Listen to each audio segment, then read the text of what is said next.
Magpalabot tayo ng liempo. Kita ng bawang, asin, pamintang buo, at saka laurel.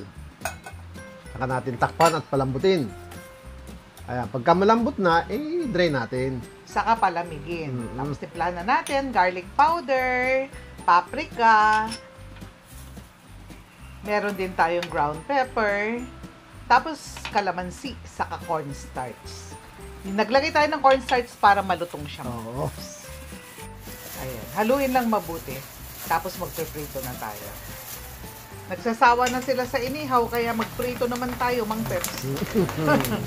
So, ayan. Palutungin lang.